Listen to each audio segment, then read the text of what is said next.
What's up guys? So yung 2023 patapos na naman. Parang kailan lang no? Habang tumatanda ata tayo mas lalong bumibilis yung perception natin dun sa time. Pero sa akin naman medyo nasulit ko yung 2023 ko kasi medyo marami akong nagawa. Tapos na-record ko pa siya by vlogging.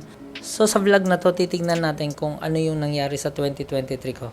So pag-uusapan din natin kung ano yung changes sa channel, kung ano yung gagawin ko sa 2024. So, at saka ano yung mga lessons na learn ko dito sa 2023 ko. So, more likely, recap lang tong video na to. So, kung nanonood kayo ng vlog, tingnan nyo mabuti yung start ng year ko is bumili agad ako ng motor. Makikita nyo naman, blinag ko yun. So, yung motor na part ng 2023 ko is yun yung isa sa pinakasulit. Tsaka, saktong-sakto lang yung binili ko para sa kakayanan ko no, na magmotor. So, para sa akin, napakasulit ng motor. Na-enjoy ko siya hanggang ngayon. Hanggang ngayon, pinapakaganda ko yung motor ko. Hindi ko lang masyadong binablog kasi ayoko ng motorcycle vlog since wala akong masyadong alam doon. No? Pero yung motor ko, yung Benelli, love na love ko yun, no? Ang ganda ng tunog niya ngayon, pinagandahan ko siya, inalagaan ko siya mabuti. So, pangalawang nagawa ko sa 2023 na recorded or nabilang talaga, nasa memory ko talaga is yung pag-uwi namin sa province. 3 to 4 years ata sila last time na nagkita sila ng lolo niya. So, ayun, na-enjoy niya naman. So, panoorin niyo yung vlog. Meron atang 4 or 5 na vlog tungkol dun sa province. Nandun din yung sobrang proud ako na vlog ko.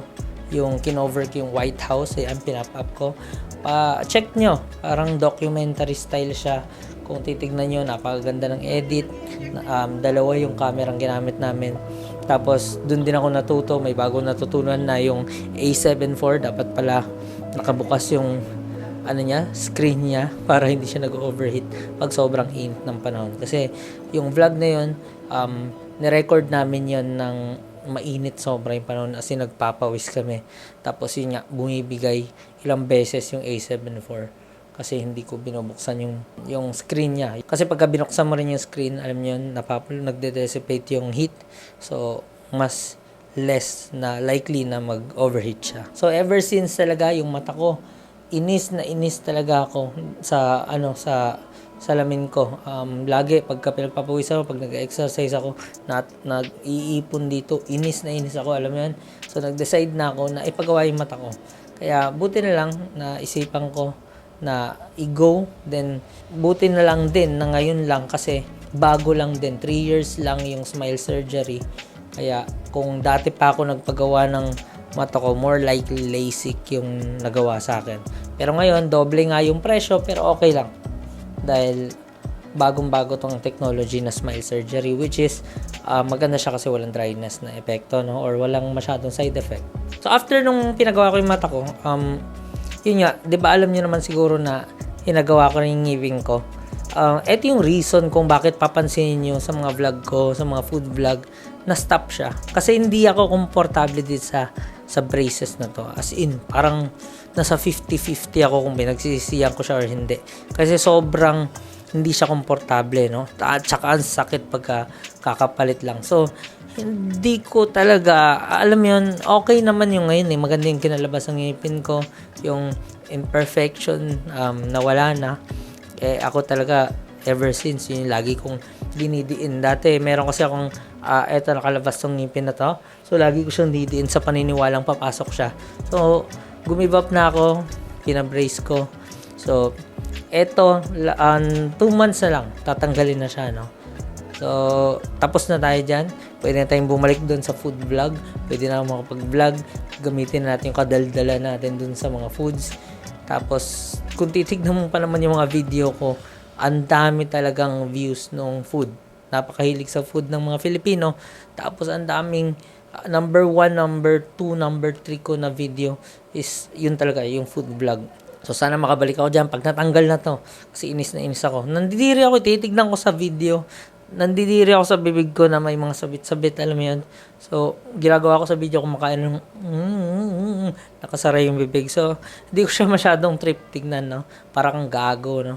Kaya nga, nagtataka ako dun sa mga food vlogger na may mga brace na parang hindi sila nakakabasag ng brace nila. Parang sanay silang gamitin. Hindi sila naiilang tingnan. So, natutunan ko nga pala sa pagpapagawa ko ng mata ko, sa ngipin ko, na, alam mo yun, kung meron palang may gusto kang gawin para sa sarili mo, kailangan gawin mo talaga, no? Hindi yung parang nagdadalawang isip ka kasi kesyo sinabi na ganyan, kesyo sinabi na ganito, kung ano-ano nababasa mo. Basta gawin mo na lang, no? Kung alam mo namang safe yung ginagawa mo, kung alam mo namang makakabuti sa'yo, kung tingin mo worth it, kailangan gawin mo talaga. Masasatisfy ka kasi. Hindi, ayaw ko yung tumanda ako na sana ginawa ko pala to dati, sana ginawa ko pala to dati. At least na-try ko, no? At least masasabi ko na ginawa ko to para sa sarili ko. Dito rin sa 2023, nakita nyo na meron na akong bagong office. Yung dati kong office, napakakalat. So, makikita nyo naman sa ibang vlog ko, ang kalat, no? Yung dati kong office, mas malaki. Pero, hindi siya sing neat nito, no? Ito yung, di ba, ang ganda ng background, mas malinis siya, mas malinis yung lapag, mas malapit ako kay na Lance. So, dahil yun, nagkaroon ako ng bagong apartment. So, hindi naman ganun kalayo ang difference nung dati kong apartment tsaka yung ngayon kong apartment. Kasi sa dati kong unit, dalawa yung inuupahan ko, no? Tapos naging ngayon, nakakita ko na mas malaki, pero mas mura. Ito na, at least lumipat na ako kahit napakahirap, inabot kami ng 5 days sa paglilipat. Lumipat na ako para lang pag nasa office ako, nakakasama ko si Lance. Kasi dati, doon, pagka pumunta ako sa office, nandun ako, minsan 8 hours kami hindi nagkikita. Alam yan, lumalaking walang tatay yung anak ko, no? Paano ko hambalusin kung malayo ako, di ba? Kailangan may hambalos ng pagmamahal. So, isa sa pinagsisiyan ko sa 2023 ko, yung workout ko, no? So, nangyari, noong January, nag-enroll ako sa Jiu-Jitsu gym. So, ginawa ko, na-inlove ako dun sa art, no, ng Jiu-Jitsu. At the same time, yung workout ko, pinabayaan ko. Ngayon, napansin ko na naging parang tamad ako doon sa pag-workout, tapos mas nag-focus ako doon sa martial art, which is dapat pantay pala. Kasi ang nangyari, nung nag-quit ako sa jiu-jitsu kasi hindi ko na siya feel, kasi feeling ko hindi ako belong doon sa group na yun, no? Tapos yung sa workout ko naman, tinanggal ko rin kasi gusto ko i-try na mag-home workout ako. So nag-home workout ako, nag-gain ako ng 5 kilos na weight. So, ang balak ko sa 2024, balak kong i-up yung pag-walking ko, no? At saka, balak kong maghanap ng gym. Yung kung saan ako medyo interesado ngayon, kundi sa wrestling, tsaka Muay Thai, mas i-hone ko siguro yung skills ko sa Muay Thai, which is doon naman talaga ako originally. Pero gusto kong ma-expose sa ibang group, no? Sa ibang talents na, alam mo yun, mga ibang trainer. So, yun yung balak ko sa 2024 kung tungkol lang naman sa workout ko. So, kung papansinin nyo, nag-focus ako ngayong taon na to more on photography, no? Mapapansin nyo, kumonti yung mga vlog ko, hindi na ganun ka ganda yung edit. Kasi unang-una nawala na sa akin dito si Buddy. Nagtanan na siya kasama yung jowa niya. So, dati dito siya sa akin nakatira, tapos nag-edit siya. Binabayaran ko rin siya at the same time dun sa edits niya. Ngayon wala na siya. So, nangyari at the same time nag-aaral ako ng photography. Bumagal yung editing ko, yung paggawa ko ng video. So, bala ko sana ngayon 2024 i-improve ko or magpo-focus ako pabalik dun sa cinematography or sa videography para makapag-focus ako, mas madami akong mailabas na video para sa inyo. Ngayon, yun, tanggap ko talaga yun na nag-focus ako sa photography. Ngayon na medyo, alam mo yun na nakuha ko na lahat ng mga basics. 1 taong ko din inaral yun. Nag-trial and error na ako. Meron ako maraming biniling lens, tapos binenta ko lang uli. Alala niyo yung vlog ko na binuo ko pang vlogging. Binenta ko yun, no? Binenta ko yun lahat kasi feeling ko, bakit ako gagamit ng mas lesser, no? Kung meron naman akong full frame na pang video. At napansin ko kung mas marami akong gadget or mas marami akong camera, mas nahihirapan ako mag-produce ng videos kasi mahirap tandaan yung mga settings, iba gamitin to, iba yung gamitin to. So, mas napansin ko, mas natatakot akong humawak ng camera pag marami akong camera. Imbis na piniperfect ko lang tong A7 IV na nakikita nyo ngayon. 'Di ba? Hindi ko pa nga perfect yung A7 IV, may inaaral naman akong bagong camera. Nag-stick ako dito kung ano yung gagamitin kong pang video, no. Nag-stick ako sa A7 IV. So, yun nga. Tapos na, binenta ko na lahat. Tapos, marami akong natutunan doon. Ano ba talaga yung gusto kong lens na pang photography? Ito yung ginagamit ko para sa videography. Ngayong taon na to napakarami. Kung tungkol lang sa photography at saka paggamit ng camera, napakarami kong natutunan. Mas na-expose ako sa mga street photography. Mas may mga nakilala ako, sumali ako sa mga event. Alam yun, may makikilala ka kasing tao or may ma-experience kang bago. Meron kang natututunan, no? Meron kang natutunan kung paano ka makibagay dun sa ibang tao, hindi yung dun lang sa circle mo. So, yun yung natutuwa ako ngayon sa natutunan ko. Ang dami kong learning ngayong taon. Napanood ko halos lahat ng photography video sa YouTube na hindi matapos-tapos na dumadami pa rin. Pero yun nga, at least happy na ako. Kung ano yung skills ko sa photography, happy na ako. Kailangan ko lang i-hone, kailangan ko lang i-develop. Tulad nga sabi ng kuya ko, kailangan ko pa ng composition. Kailangan ko talagang tutukan yun kasi napansin ko yun yung pinaka-weakness ko ngayon. So, expect nyo ngayon 2023 is mas maraming vlogs. Mas on hand ako sa editing. Kaya yung editing talaga na makikita nyo ngayon is yung kung anong gusto ko talaga, kung ano yung gusto kong style ng editing na makita nyo, no? So, mga bago matapos yung taon, November, mga 20s, bumili ako ng drone. So, nakabili ako ng drone, pinapalipad ko siya sa rooftop namin kasi building tong apartment namin. Wala masyado nakaharang na building, so ang ganda ng signal. Umabot ako ng 3 kilometers sa layo kasi ang maximum niya na kilometer is 10 kilometer. Napakalayo na nun. Enjoy ako sa drone. Hindi ko pa siya natatry sa mga travel, which is gusto ko nga itry. Kaya nga lang, mayroon tayong kasunod na surprise ngayon. Si Che, buntis siya. So, yun yung pinakamahalaga ngayong taon. Nag-decide rin talaga ako, hindi siya aksidente na nabangga yung kotse, tapos natuso ko yung na buntis si Che. Hindi ganun, hindi siya aksidente. Dahil nag-decide ako na kailangan ko na rin talaga ng isa pang anak. Kasi kung gagawa pa kami or gusto pa ni Che, tulad ng gusto niya talaga ng babae pa. Tulad ng sabi ko sa kanya, kung hindi ngayon, kailan pa, diba? Kailan pa? Kung medyo uugod-ugod na kami. Syempre hindi, 'di ba? Para hindi ganun kalayo yung gap nila ni Lance. Tapos ito pa maganda sa pagbubuntis niya ngayon. Babae. So si Lance lalaki, pangalawa agad babae. So kota na ako.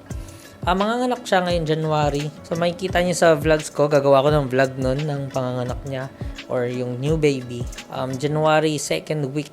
So yun yung biggest twist ngayong 2023. Which is ang ganda, no? Nakaka-excite na nakita ko yung tiyan niya na lumalaki, na kung paano makikita ko rin yung baby na lumalaki. Kasi yung tiyan niya, hindi ko, nung unang pagbubuntis niya, hindi ko nakita yan na lumaki.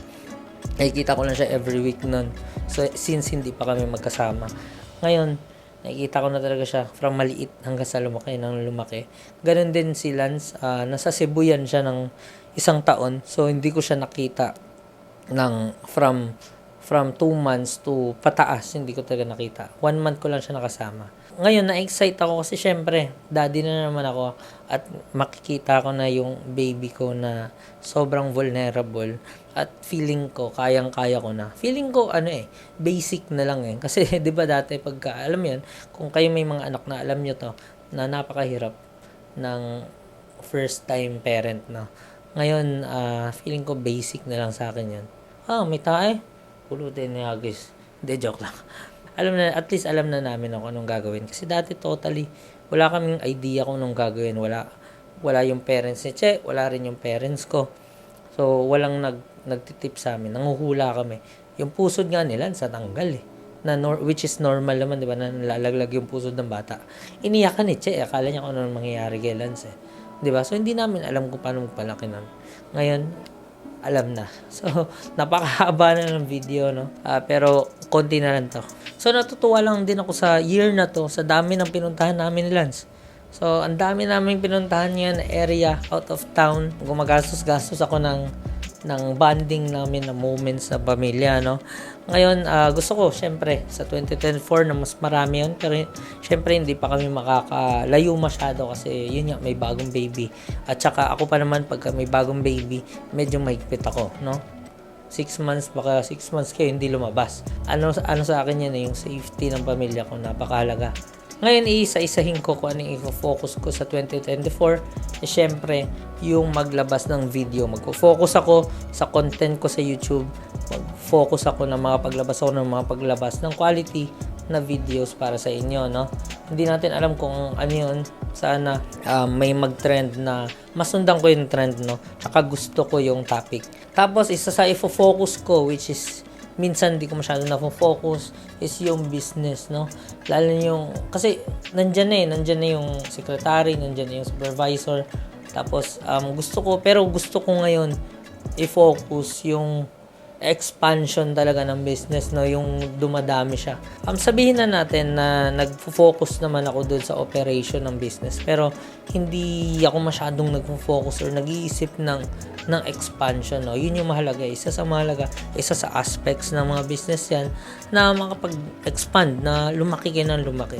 So, siguro tapos na siguro yung mga nabibisi ako sa ibang bagay. Kailangan ko lang mag-focus ngayon sa business kung saan talaga tayo kumikita ng mainly, no? Meron akong isang major na pinagsisisihan sa 2023. Alam niyo kung ano? Na hindi ako masyadong nag-invest. Yun yung number 1. Alam mo kung bakit? Kasi kung nag-invest ako ng napakaraming in 2023, sa dami ng ginastos ko, sa dami ng dumaan na pera sa kamay ko, sana in-invest ko, no? Though nag-invest ako, tingin ko hindi ganun ka sapat, dapat pala dinoble ko pa. So, yun yung gusto kong mangyari, na mas lumalim ako lalo na sa stock market. Mas gusto ko mas marami investment ko. Kung makikita nyo, meron ako mga vlog tungkol sa money dito sa channel na to, pero bihira lang. Ang feeling ko kasi, kaya ko siya hindi ganun ka fino-focus yung financial. Kasi feeling ko yung mga Filipino, parang alam natin kung anong ginagawa natin eh. Yun yung tingin ng mga Pinoy sa sarili nila. Ngayon, as kapwa Pilipino, minsan wala tayong masyadong bilib eh, no? So, mahilig tayo makinig sa mga foreigner, pero ang masasabi ko, iba kasi yung sitwasyon dito sa Pilipinas based sa sitwasyon ng Amerikano. Oo, meron silang insights kung paano yung ganito, sa financial, ganito. Meron silang insights, pero iba pa rin yung approach natin as Filipino. Tingin ko, gagawa ko ng mga video, lalo na yung laging tinatanong sa akin dyan. As in, sa personal, mga kaklase ko or mga friend ko, paano ba mag-invest sa stock market? Paano ba mag-invest properly sa ganito? Though, tingin ko, napakaraming mas magaling, no, sa investing. Tingin ko kasi mas madali sa akin na mag-reach out or makarelate sa akin yung ibang tao, no? Dahil din, kasi dati akong sanay din sa hirap, no? Lumaki akong mahirap. So, mga nakakilala talaga sa akin, personally, alam niyo yan na dati napakahirap ng pamilya ko. So, isa kami sa pinakamahirap sa grupo, kung meron mang grupo. At ngayon, nakakaluwag-luwag na kami. So, tuturo ko rin kung paano yung mga basic na questions. So, madalas tinatanong sa akin, na tulad na lang ng, how do I make it, no? As a high school graduate, no? Mga ganong question na medyo basic lang kasi pinagdaanan namin yan. Gagawin ko rin ng vlog na yan. So, para hindi na masyadong humaba yung video, tatapusin ko lang sa note na to. Asahan nyo na mas maraming vlog at saka mas seryoso yung vlog ko or mas well-made yung vlog. So, hanggang dito na lang. Maraming salamat sa panonood at sa uulitin. Bye-bye!